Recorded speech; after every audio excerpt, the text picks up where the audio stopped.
Happy Tuesday. It is Tuesday, November 16th, 2021, and welcome to another edition of Tuesdays with Thom, brought to you by the Best Girl Consulting Firm. There is a kinship that comes from playing sports. And while that's not big news when you're living it, the reality of it all resonates with you over time. Guys, I played ball with many years ago, are friends today. So many things and people cross over in your life when you spend the first quarter of your life playing ball. So many things happen in your life playing ball. And for many of us, it was the first time flying on an airplane. It was the first time visiting many of the cities that we traveled to. It is an education that stays with you for the rest of your life. Friends like Mitzi and James and Cedric and Ford come into your life, and it seems like they never leave. Today, another one returns. Our G-list guest today is Byron Franklin. Byron Paul Franklin, born September 3rd, 1958 in Florence, Alabama, is a former professional American football wide receiver in the NFL for the Buffalo Bills and the Seattle Seahawks. He played his college football at Auburn University. He was a good one. Many called him 4-3. because of his blazing speed in the 40-yard dash. We look forward to talking with 4-3 or Byron, whichever you prefer, today. The G-List is sponsored by Mainstream Financial Group. Mainstream Financial brings financial vision and clarity to your retirement plans. Talk to the folks at Mainstream Financial. Don't let your money run out before you do. So this edition of Tuesdays with Thom, of course, is sponsored by our partners, the Best Girl Consulting Firm. Best Girl has been providing customized solutions to executive issues for 34 years. Let's hear from Best Girl. Best Girl is a consulting firm that provides customized leadership, access and inclusion, public relations, communications, and organizational consulting services. Clients include Fortune 500 companies, utilities, higher education institutions, small businesses, and associations. Best Girl's team of consultants, led by Joyce Gilly-Gossam, Emily Hedrick, and Sean Jones, partners with business and education clients to promote organizational effectiveness, communication, motivation, and leadership, with always an impact on the bottom line. Best Girl's customized consulting services include strategic planning, corporate communication, executive coaching, fundraising, and economic development. Solution that fits your needs. So let's get to our roundtable regulars and introduce Barbara Wallace-Edwards and Michael Walker. Barbara Wallace-Edwards is a Mobile, Alabama native, currently living in Birmingham, Alabama. Barbara, how are you this morning? Good morning, Thom. I'm doing well today. How are you? I'm doing pretty good.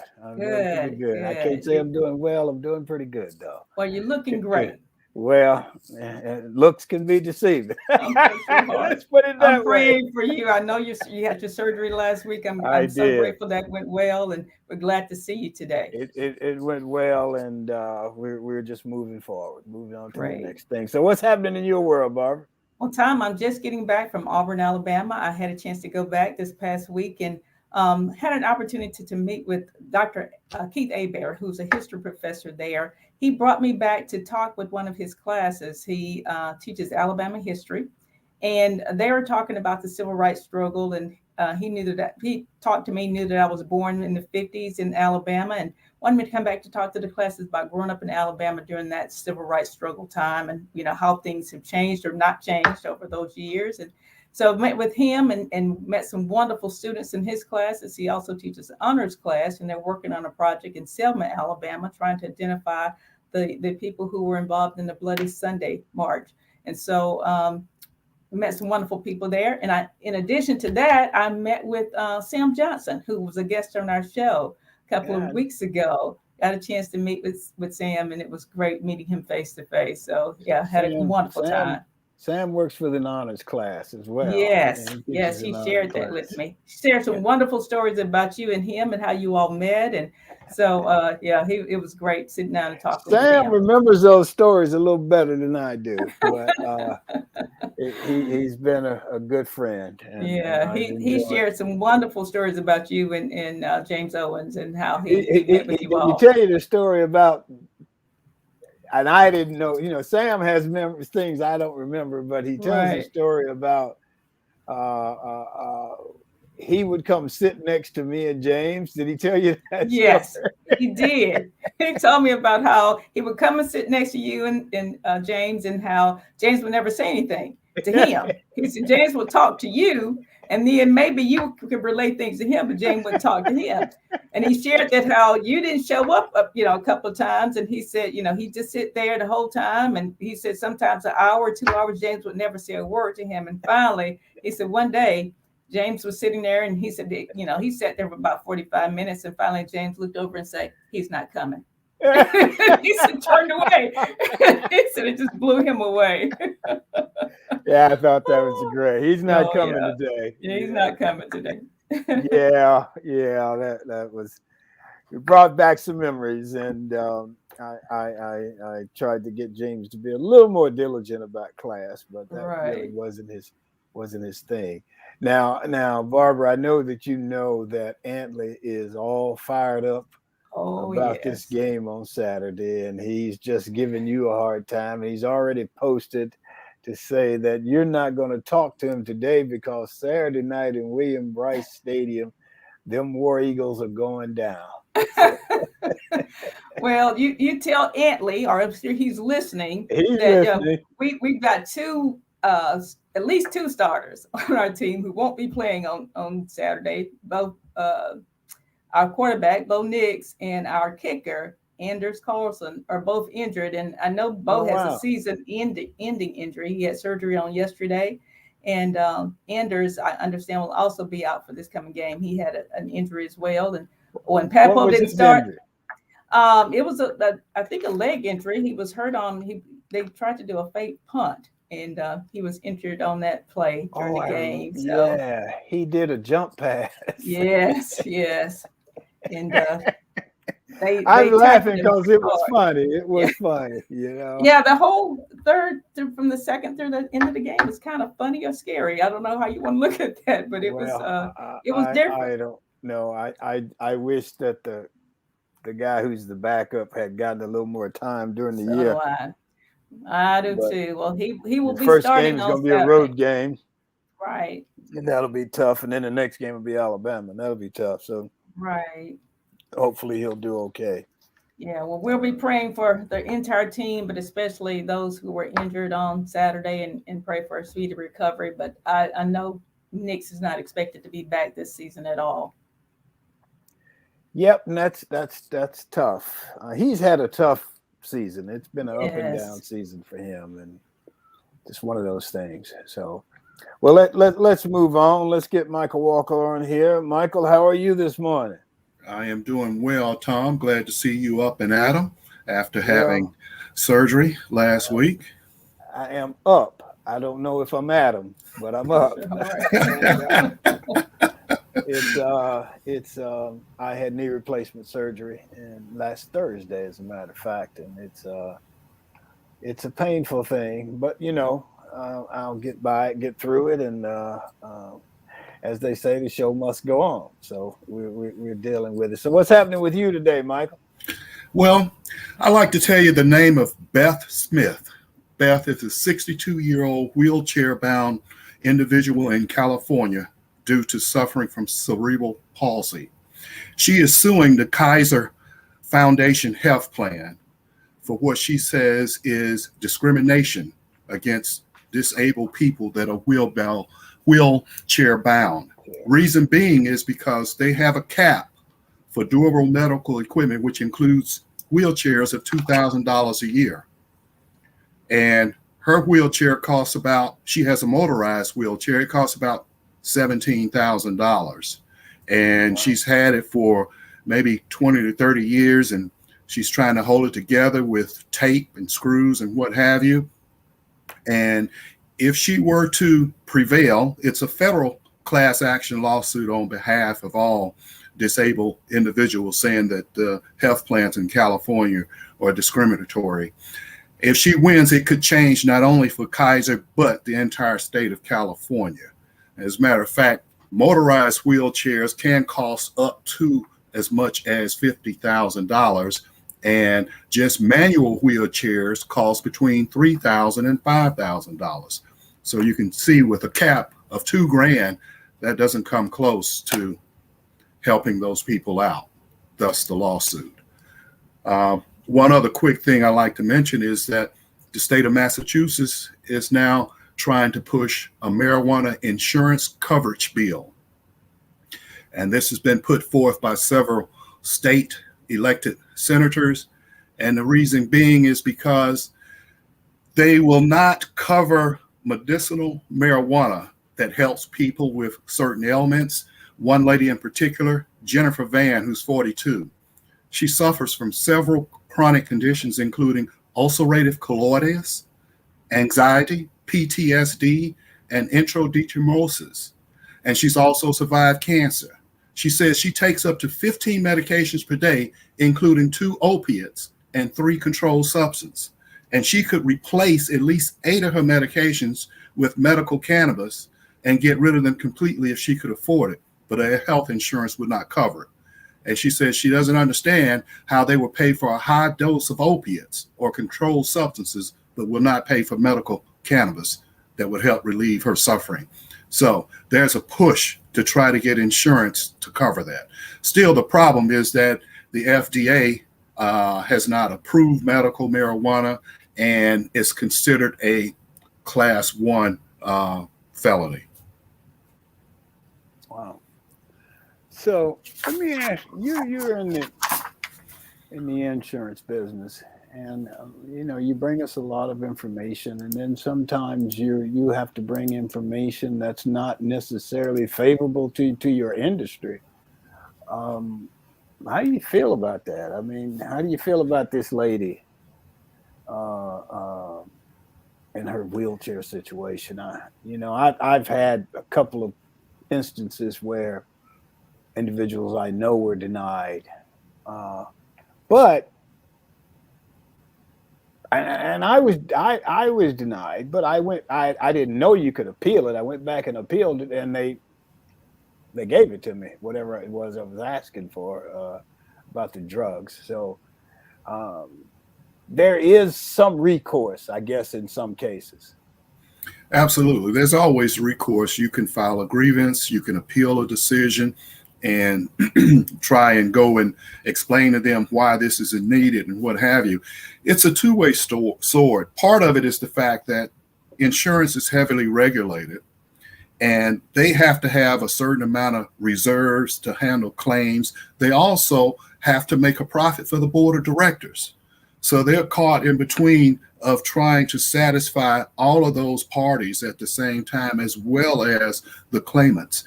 And I'll just give you an example. When I was talking to the insurance commissioner here in Georgia a couple of weeks ago, he said Georgia is number 2 in the nation for insurance fraud. So you have a lot of people that are gaming the system, and that makes it harder for people that are trying to do the right thing. So the insurance companies are caught with trying to make sure that they pay claims, but they don't overpay claims, because then they're told they're not running the company right, So the information I bring you is from an objective standpoint. I'm not going to bring you information that's just going to be favorable to insurance people because I'm in the insurance business. I'm going to, as an insurance agent, my first priority is to the consumer. That's where my loyalty lies, because that's what you're supposed to do as an agent, is to make sure that your clients get the best possible insurance that they can get. And you're supposed to provide advice and recommendation based on their needs. So, and in many cases, I end up going to bat for the clients against insurance companies. So I'm kind of like caught in the middle. Yes, I am an insurance agent. I get paid by the insurance companies, but at the same time, I have to take care of the client.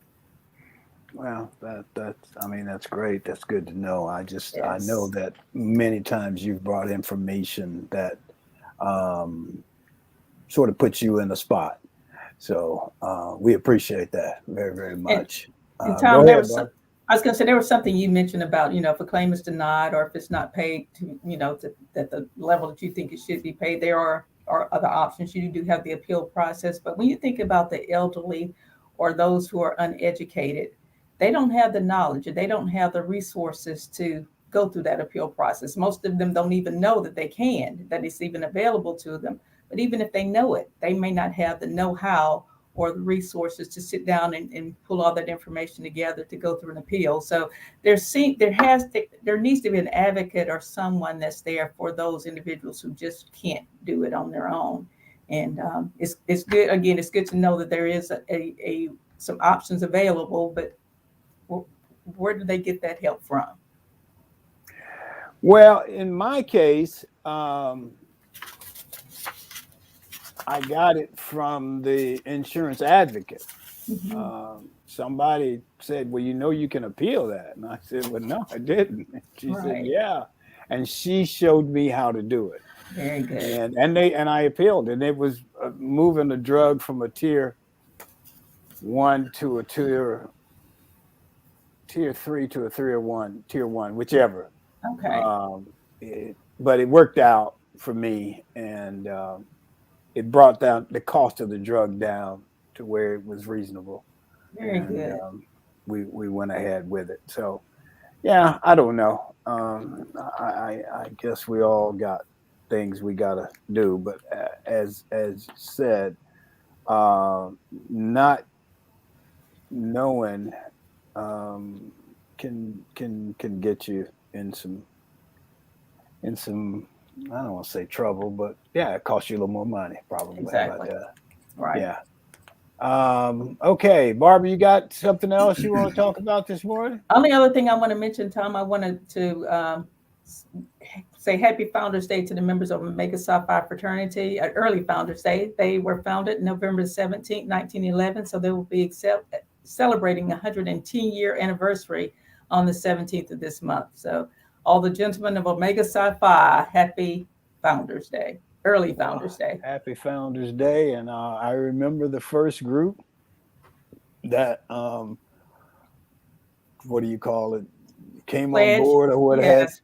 Pledged or initiated at Auburn. And yes. There's a group from Tuskegee who came up and indoctrinated them, or whatever that term is. Yep, and those guys have been brothers and friends for a long time. And, very good. Certainly want to wish them well. Yes. Yeah, definitely. Okay, Michael, you got anything else? Well, not much, except for the fact that we will see what happens with TJ Finley at quarterback this week in South Carolina. There's been quite a bit of heat on Derek Mason because this was the first time that the defense totally collapsed.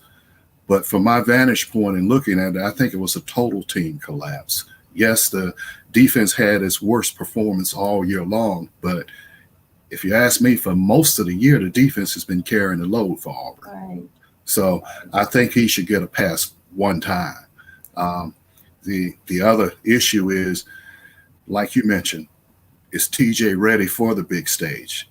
I say he is. He beat South Carolina last year. That was in LSU. And I agree with you, Tom. He has not been getting enough reps along the way for a situation just like this. So I hope he has a good performance on Saturday. And, also they can give a true freshman a little rep, because you can redshirt if you play in 4 games or fewer. He hasn't played in any. Right. So we only have 2 games left. Doesn't hurt to get him some reps as well. Yes. That's how you build depth. I agree. I hate that, the guy has to go in there and play, because the next 2 games are going to be big games. Not that South Carolina is a big game. Did you hear that, Antley? But, just the playing time. He hasn't gotten enough playing time. And he came in the other day, and I think he threw an interception right off the bat. He fumbled something, yeah. Right. And you just got to give him time, and you got to give him the reps. And they decided to go with Bo the whole way. And Right. so I think it'll be interesting. It'll be, that's the thing about a season. Um, you're going along, and you're what were we, 8-5, No, we were 7-2. No, 6-2. Yeah. 6-2, and you're looking really good, and then you get some injuries, or you got some guys that are the whole thing changes, and it flips on these last two games, whether or not you have a really good season. Yes. I would think that we would be favored with South Carolina, and probably not favored against Alabama. No, So I'm sure. we'll see how it turns out, and hopefully the young man does well, and hopefully they give him a game plan that works for him. Yes. I don't know if it'll be that much different than what they game plan for Bo. True. Right. I don't know that it will be. Tom, the odd thing, let me just say this, is that Bo, from what I've read, got hurt in the third quarter. Mm-hmm.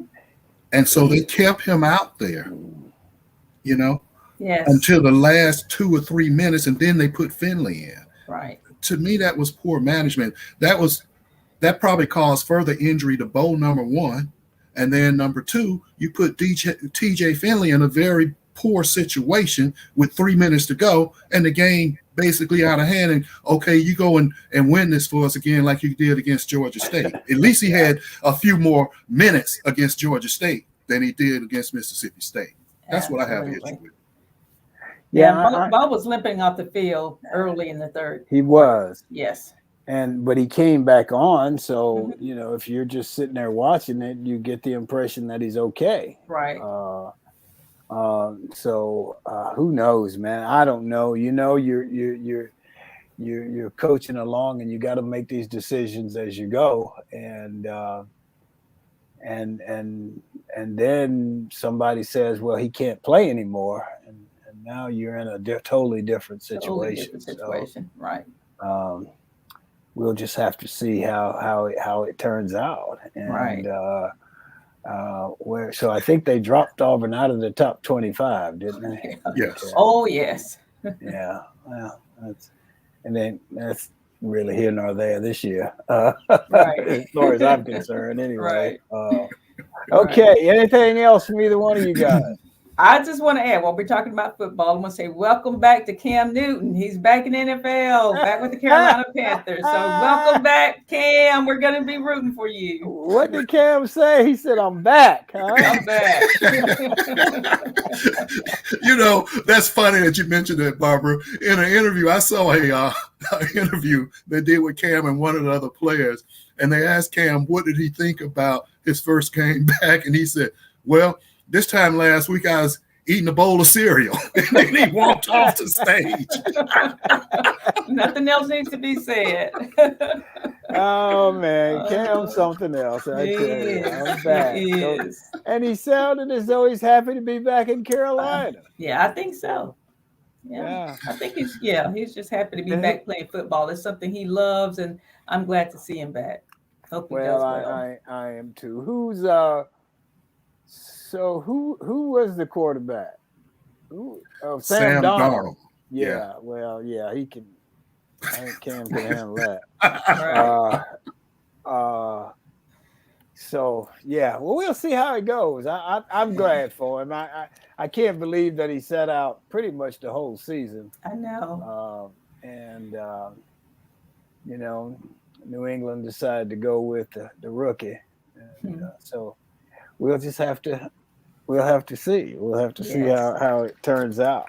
So, well, let's go on and get to the G list and get to my man Byron Franklin. The G list is where everybody is a star. It's brought to you by Mainstream Financial Group. Let's hear from Mainstream. Mainstream Financial Group provides financial services for both individuals and businesses. Mainstream's mission is to understand the unique needs of every client and work closely with you, assembling a team to develop and manage your resources to help you accomplish your defined financial goals. Mainstream financial professionals will provide you with a complimentary, no obligation financial review. Now, these professionals can then offer you custom advice to mend together the pieces of your financial life and come up with a plan that is truly comprehensive. Mainstream Financial assists retirees and those close to retirement in planning for a secure retirement so not to run out of money during your lifetime. You can take advantage of opportunities with tailored advice and the resources to act on it. Mainstream Financial Group, www.mainstreamfg.com, 205-324-0589. Mainstream Financial Group. Don't let your money run out before you do. So let's get to our G-list guest for today. Remember, Hollywood has the A-list, and here on Tuesdays with Thom, we have the G-list, where everybody is a star. Today's G-list guest is Byron Franklin, former NFL star, minister, and good friend. A native of Sheffield, Alabama, Byron started in football at Auburn from 1976 to 1980. He received a BS in vocational and distributive education in 1991. His professional football career lasted from 1981 to 1987. He served as assistant director of athletic development at Auburn from 91 to 93. He was appointed to the Auburn Board of Trustees by the governor, Don Siegelman at the time. Franklin represented the 9th District from 99 to 2012. During his term, he chaired the university's Student Affairs Committee. He now hopes to see success in his two youngest children, Bradley Milton Franklin and Brandon Wesley Franklin. Byron, how are you, man? Man, I'm doing great. How are you doing? I'm doing well. I'm hanging in here. You hanging in? How's that knee doing? It's still swollen, and we unwrapped it yesterday, and I got you. We're getting there. It'll take a little time, but we'll get there. So, well, you're a football player, so you know how to work yourself back into shape to be ready. Well, to play. you know that everybody kept saying, well, you got to do the rehab. You got to do the rehab. It's like, man, I've been rehabbing all my life. I think for something or another. That's so, right. Yeah. I know how to do that. So Byron, let's talk about Buffalo Bills and the Seattle Seahawks. Okay. Man, you had 145 receptions, you receiving yards, 2,000 yards, 10 touchdowns. Sounds like you had a great career. Did you enjoy it? Well, yeah, of course. You always have a goal in mind. You always have dreams that you want to fulfill, and obviously for me, the ultimate dream was to make it to the National Football League. And I tell you, man, it's like a lot of things. You work hard for certain things, they happen, and then it's gone before you know it. So it was a great opportunity for me, and I'll never forget the first 45-man roster. At that time, you make a 45-man roster and you're on the team, and I'll never forget this. I went through training camp in Buffalo. I was drafted in the 2nd round. And so I'm sitting there, and they go through the course of the training camp and cut guys, you see guys packing and leaving and stuff like that. And so we get to the final 45-man roster, and we go out to practice, and sitting there stretching, and you go through your pre-practice warm up and ritual and routine. And I'm sitting there, and it hit me. Right then, it hit me. I made it. And I'm sitting around, and I'm looking around, and I'm looking at guys that I was watching on television the year before. And I realized I had made it. And so there's nothing like shooting for an accomplishment or shooting for a dream and actually seeing it fulfilled in your life. But the other thing about it is then you have to figure out how to stay.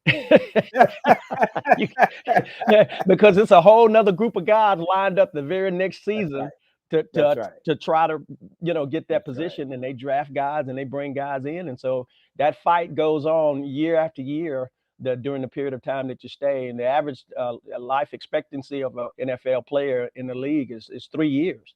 So I was really blessed and fortunate to have the opportunity to continue. What do they say? NFL stands for not for long? Not for long. It's a tough thing. Who was the coach when you were there? I don't remember. Chuck Knox. Yeah, Chuck Okay. Knox.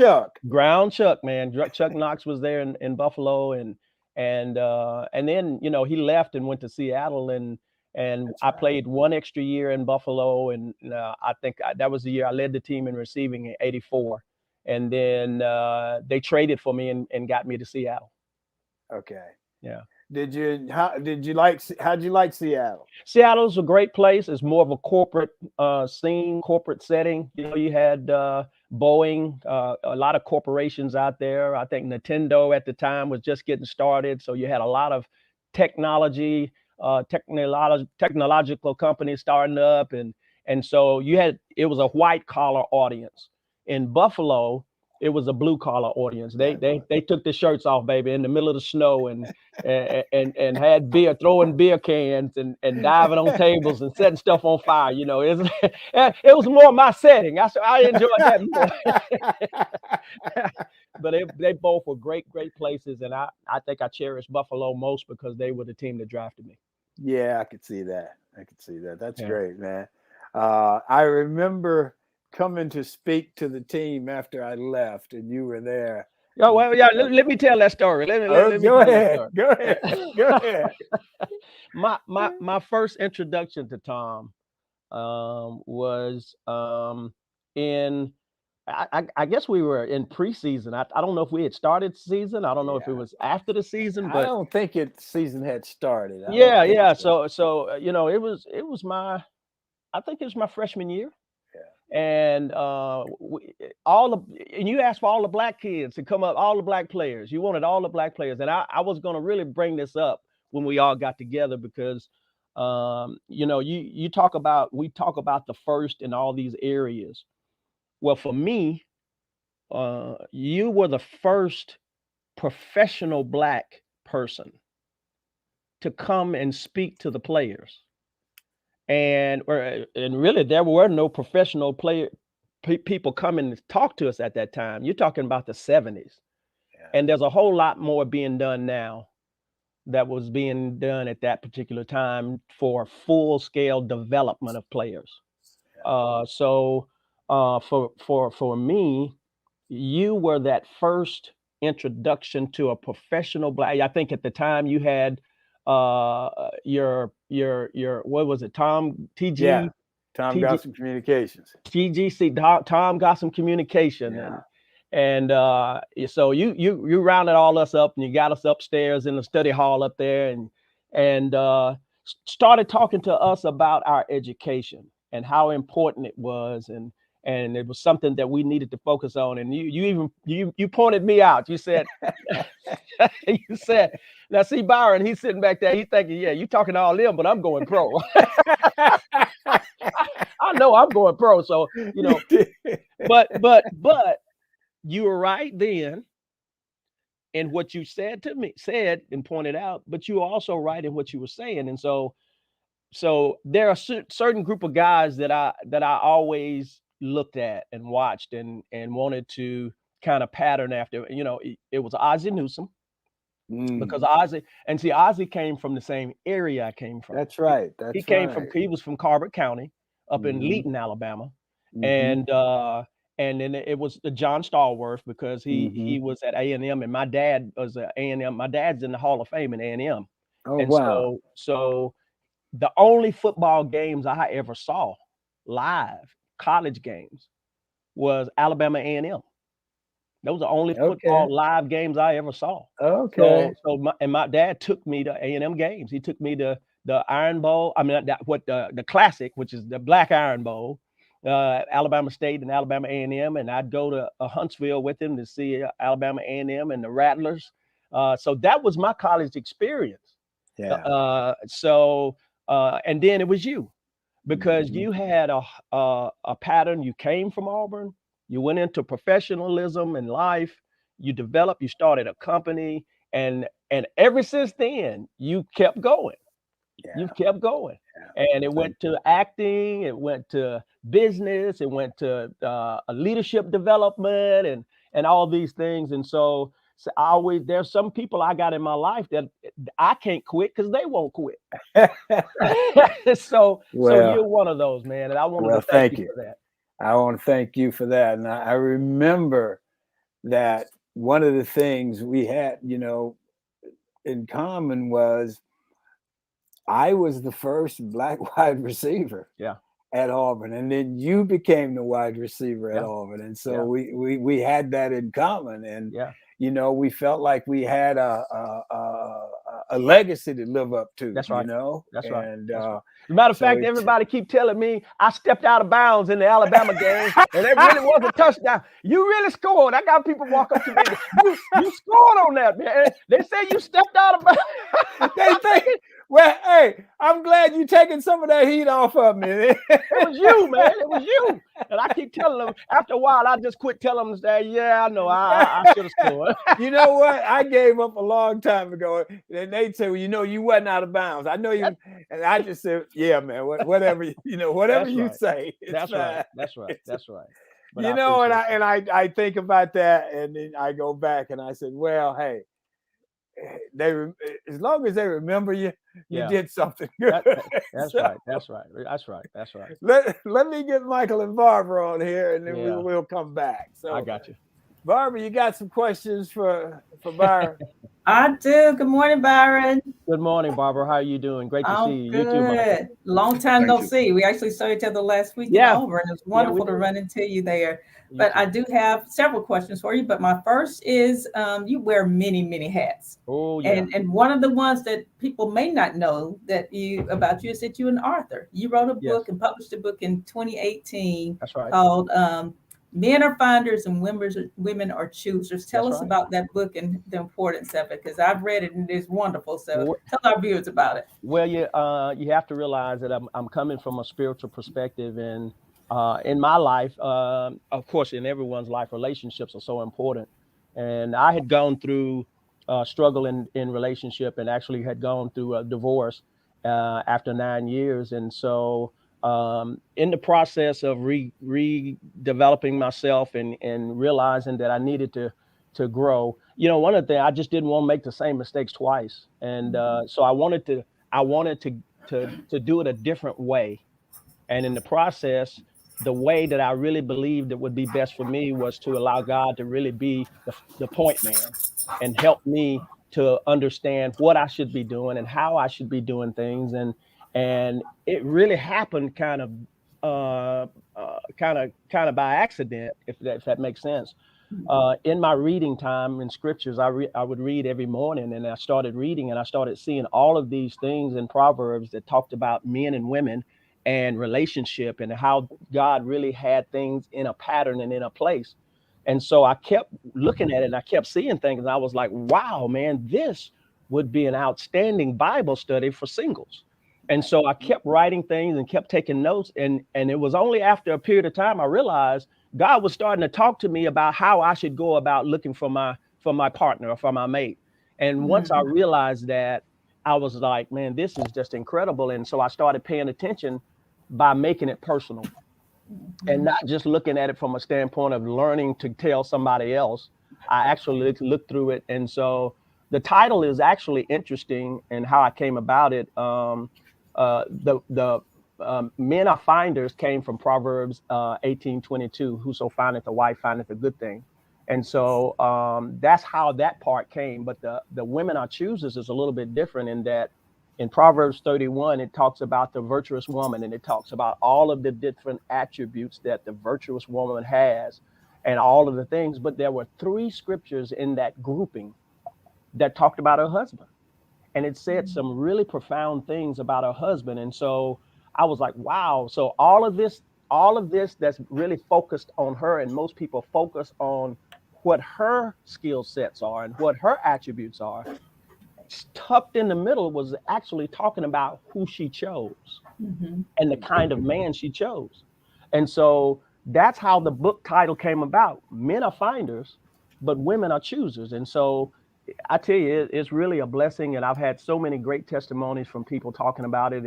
And one thing that will never go old or grow old is relationships. And it'll never go out of style. They'll always be going. So So God helped me to be in a great category that'll always be going on, and people will always be looking for answers. Absolutely. And is the book still available? If so, how can people find Oh it? yeah, you can ByronPFranklin.com, or you can go on Amazon.com or Walmart.com or Books A Million. So most .com distributors, you can go out and get it. And the other thing about it is it helps people to really understand how God can speak to you. Many people don't realize and recognize how God speaks and how he speaks to you, or you recognizing his voice. So for me, it was a big part of helping people to realize that God could speak to you on your level. Yes. A lot of times we think we got to get into this really religious place or this spiritual place to hear God. Well, God will talk to you just like you, right where you are, and he'll use a vernacular that you can understand. You just have to know when it's him and when it's not somebody else. Right. Great. Thank you. You're welcome. Okay. Michael. Good morning, Byron. Thanks for being here with us, and thank y'all, man. Congratulations on all your many accomplishments. And I thank you. I appreciate you.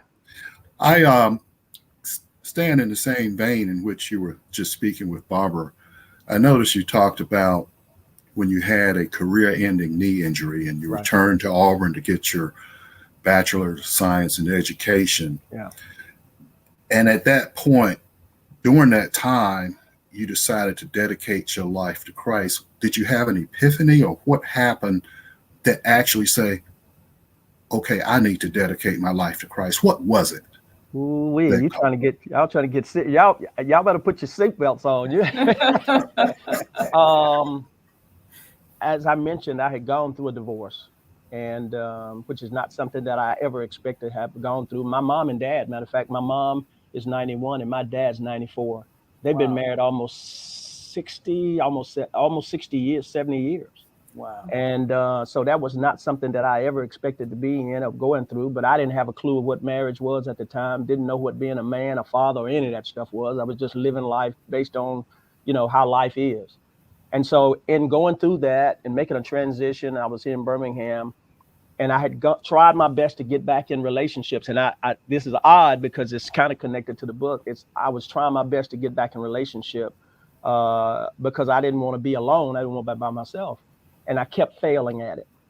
And so it happened like once or twice or maybe three times. And I got upset. And I got angry about the fact that, and I took my anger out on God, of all people. I'm gonna fuss at God. So I went outside and I went for a walk, and I said to God, I said, listen, I said, I'm a good guy. Like he didn't know who I was. I'm a good guy. I don't go out trying to hurt people. I don't do anything wrong. I don't mess with people. I don't try to cheat anybody. I'm a great guy. I do what I can. I'm not perfect. I said, but you know all things. I see young people with relationships. I see older people with relationships, and I see people my age with relationships. And I don't understand why I can't have a relationship like everybody else. And I'm giving God all of it, man. I'm chewing him out, baby. And out of nowhere, I hear this: until you learn to love me, you'll never know how to love anyone else. Mm-hmm.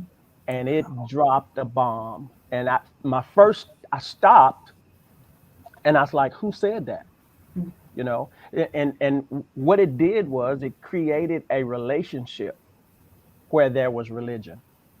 In other words, God to me was go to church, sing songs, maybe read the Bible, read some scriptures, and that's I did God. I did my God thing. Pray when I'm in trouble.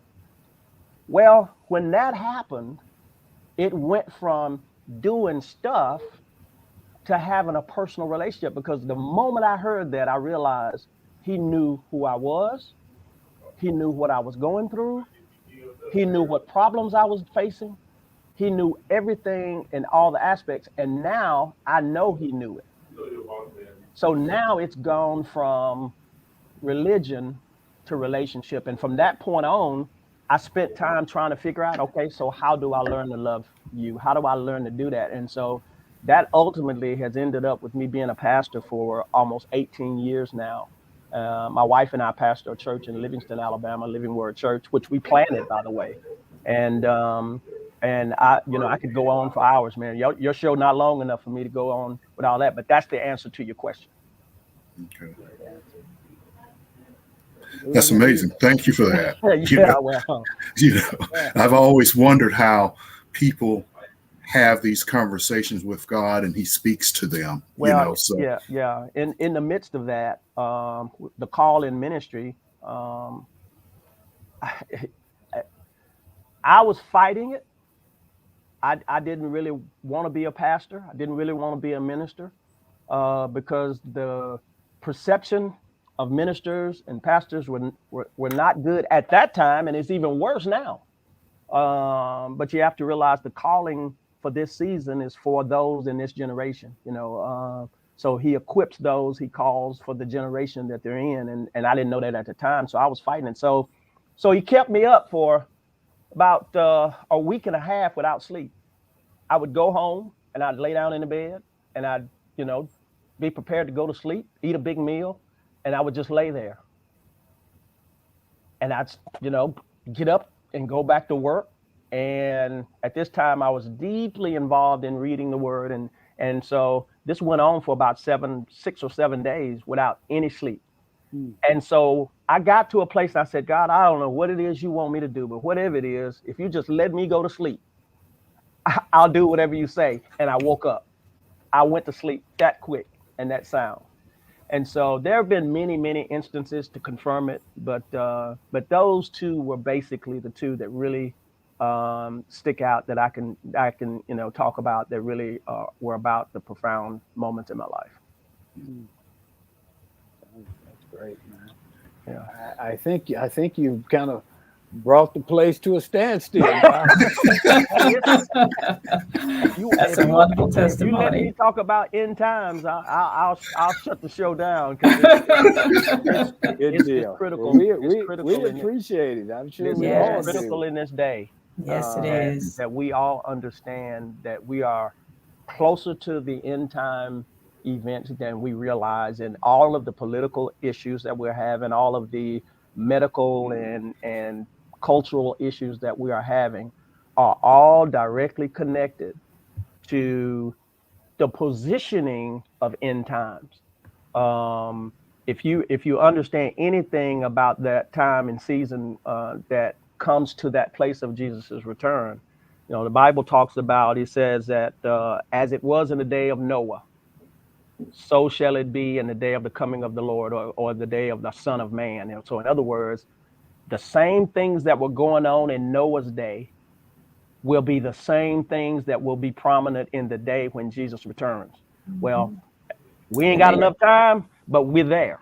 Yes, I mean, literally, we are there. So it's critical that people understand that they need to get there, get in the right house, get under the right umbrella, get in the house of God, and it's said in so many different ways, but switch systems from the world system and get on the kingdom system, which is underneath the kingdom of God and Jesus. And I'm not an entertainer. I'm a teacher in the word of God. I don't look to entertain. I look to really inform and develop and grow and help people to understand what their purpose is and what God's plan is. And he has a plan for everyone that's here. And it's just critical for us to be able to connect and find out what your purpose is and what God's plan is for you, so that you'll be doing what it is that you need to do, and it'll give you fulfillment that you're looking for. Okay. Thom, if you don't mind, let me ask Byron this. Byron, you played football at the highest level in the NFL for 7 years as a wide receiver. Yeah. And Thom and I have had these discussions before. And I know the saying is that if the ball hits your hands, you're supposed to catch it. Okay. However, I also feel there are some balls that are not necessarily catchable balls. And what I'm talking about, as a receiver and you're running a pattern, would you like to get the ball in your hand so you can continue your progression without having to reach back over your shoulder or catch it off your shoulder pad? So, I've seen instances where the ball hits somebody on the shoulder pad and they're reaching back like this, going this way to catch it. Yeah. And they don't catch it. Yeah. And they say, well, that's a drop. Yeah. Well, in my mind, that wasn't really a catchable ball. Yeah. Okay. So I just want to hear your perspective from a receiver. What's a catchable ball from you, from a quarterback? Well, let me figure out how to answer that. As I'm glad he asked you. Yeah, see, as a professional, let's put it in a category. As a professional, your standard is if it touches your hands, you catch it. That would be like Michael. That would be like Magic Johnson. He would stand outside in the snow, and he would shoot free throws. If he touched the rim with the ball, even though he made it, he didn't count it. He only counted the balls that went through the net and didn't touch the rim. Okay. So a professional answer to that is if it touches your hands as a professional receiver, you want to have the standard that whatever happens, you pull it in. Now, we're talking about when, we got to understand when you're looking at Auburn University and you're looking at high school, these are not professionals. You want to see professional level play, but realistically, these are not professionals. So that standard may not be as turned as tight, and they haven't gotten to that place yet. But Thom knows when we were at Auburn, baby, you had to catch it. If you ever got a pass thrown to you, I don't care what you did, you had to catch that. You weren't going to get another one for about 3 games, That's right. So it trained me early to take full advantage of every catch, because if you didn't at Auburn, at that time, I think I only caught like 40, 50 passes in 4 years. Guys catch 80 and 90 passes in a season now. That's right. Because this spread and them throwing the ball all over the place. So I hope that kind of helps a little bit. Well, you didn't really answer my question, but I'll let you off the hook. I just want you to know I'm involved in politics, so I know a political answer when I hear one. There you go, baby. There you go. I guess it depends on the person. It depends on the person. I hear you, and I'll help out a little bit here. I think I think the announcers sometimes have an agenda as well. Oh, absolutely. They want to make sure that maybe some of the pressure doesn't go on the quarterback who has thrown a bad pass. Absolutely. And the guy does everything he can to catch it, but it's just not a catchable ball. Yeah. And the best case scenario is right there. You don't have to do any adjustments. Yeah. Best case scenario. And you can keep running. You can keep running. That's the thing. You don't have to slow down. You don't have to stop. Because if you have to turn, if you're going this way and you have to turn, you're very vulnerable to whatever's coming this way, coming back at you. That's right. And that, it's just hard to make that concentration stay focused when you're about absolutely to get hit. right. I think I caught about 20, 25 balls my whole career. I mean, that just wasn't, we just wasn't going to throw the ball the whole time. Right. And, we were running back you. That's what they call it. Auburn was running back you. You're absolutely right. Well, I always tell the story about Reese McCall. Reese got drafted in the first round by the Baltimore Colts, but he went down to the Senior Bowl and caught 4 passes from Doug Williams. That was more than he caught his entire career at Auburn. And the pro said, "Oh, he can catch." That's right. He got drafted. That's right. That's right. I think the thing, though, even if you didn't catch a lot of balls at Auburn, when you got to the pros, they recognized that the guys from Auburn were hard workers. Yeah. They were solid guys. They were going to be good teammates. Yeah. And so it was a plus. Yeah. Coming from Auburn, even if you didn't catch a lot of, we didn't didn't throw the ball a lot back in that day. Well, when you run 4-3, baby, something good gonna happen to you. when you you can run 4.3, they figure they can develop the rest of it. There you go. It's like It wasn't a whole lot of that's 4.3s back in my day. So you know, that's hey, like this guy Reese. here. You know, when you're 6'7", weigh 275, they can do Right. something with you. Something. Hey, So- we gonna find something. We can There do you something go. with you. So There you go. That's great. it. Let me ask you a couple more quick things, and they may have something. So, you know, you and I, you said you're not an entertainer, but you've been singing for a long time and working on that, and you told me you got another project coming out soon. I do. Go ahead and man. talk about it. Okay, of course, you know, I'm a closet musician. I've played the guitar since I was 9 years old, and most of my time has been in just using it as a just a getaway. You know, I bought probably 3 guitars while I was in Buffalo, and I bought one in Seattle, and I carried them with me everywhere I went because it was really kind of a opportunity for me to just get away and just kind of get peace and relax. And it was a hobby for me. And over the course of several years, I began to, you know, develop enough to where I could write, and I started writing music. And I've probably written about 12 to 15 songs. And every now and then, one of them will hit me that you know what, I'm going to get this copyrighted. And so I've probably had about 5 to 6 copyrighted. And during the pandemic, when everything shut down, I went into my makeshift studio and I started working and just kind of working on something. And it came across, and it really came across well. And the song is God Don't Lie. You know, that's the name of the song. God Don't Lie. He can give you more than your money can buy is really the whole phrase. And so I started putting melody to it and started putting tracks to it and everything. And so I've walked the process out. I've let a few people hear it. They really like it. And so I'm going to do the bucket list, and I'm going to release God Don't Lie in December. And I did the vocals on it and did some background stuff with it as well, and had a few people put keys on it.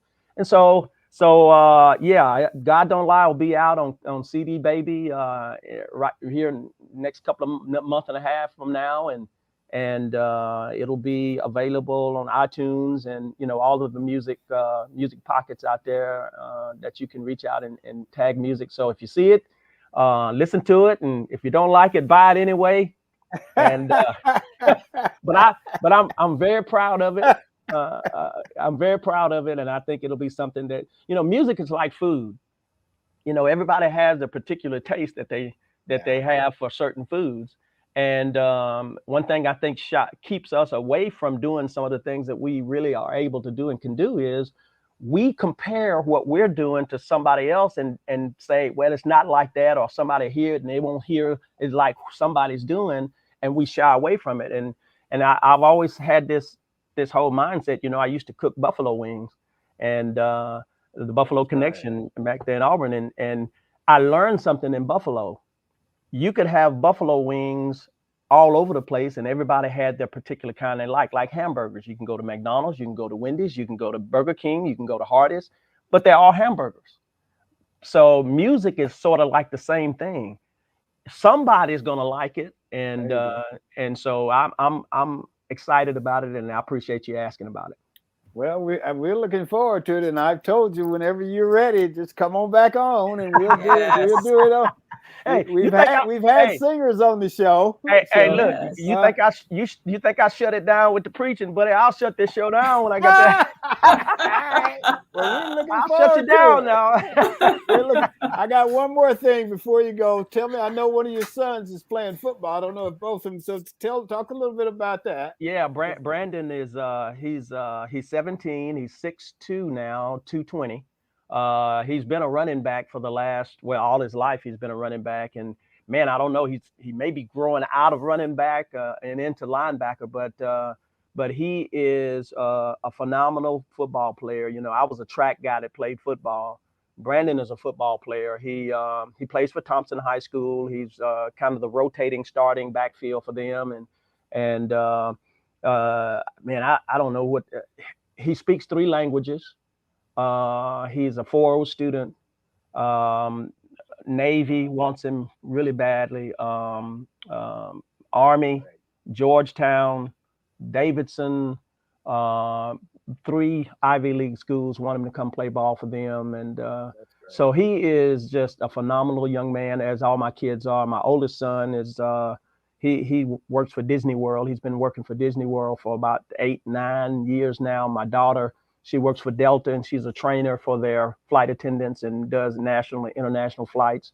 And then my youngest son, Bradley, he's 14 and he's 6'3", and he runs hurdles. And he was in the top 5 in the nation for his class last year in the 300 hurdles. So and then the captain of this whole thing is Miriam, my wife. And well, I was wondering if you were gonna get yourself in trouble. Man, look, I'm just glad to be a part of this group. I'm glad they're taking me with them and don't just lock me up in the basement somewhere and just let me out every now and then, man. But she is just, she went to UAB, and she's a biology major.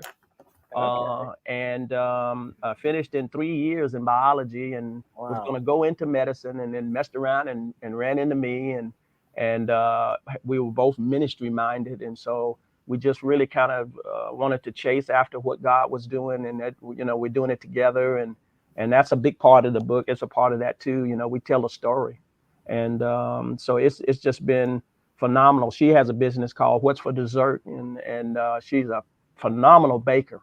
And so you can see these different things on her IG page about different cakes and cookies and pies and stuff. And I should be about 400 pounds because I eat all the scraps. I just sit around and wait for everything that she won't sell. But it's just an amazing journey I've been on.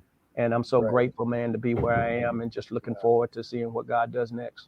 We appreciate you being with us. And thank you, Miriam. You've turned this man into a great man. He's always a good man, and now he's a great man. I'll tell her what you said, and I'm pretty sure she watches. She's on here. She's on here. See that? Hey, baby. Hey, Miriam. Hey, Byron.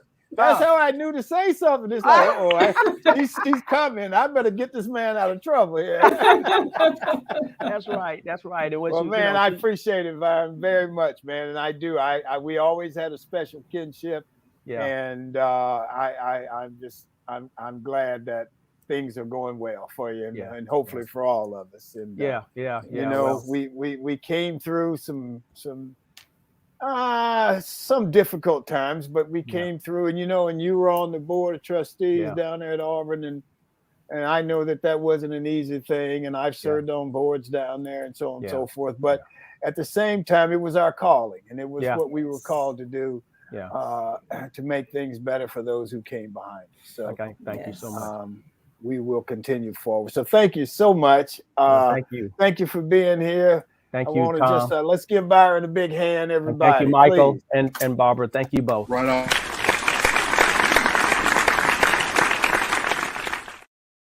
All right, let's see. Where are we here? Let's see. I want to thank the audience. Let's see, closing commentary, how I see it. I'll talk a little bit about the kinship of sports and what it does for you. And Byron and I played in different eras, so to speak.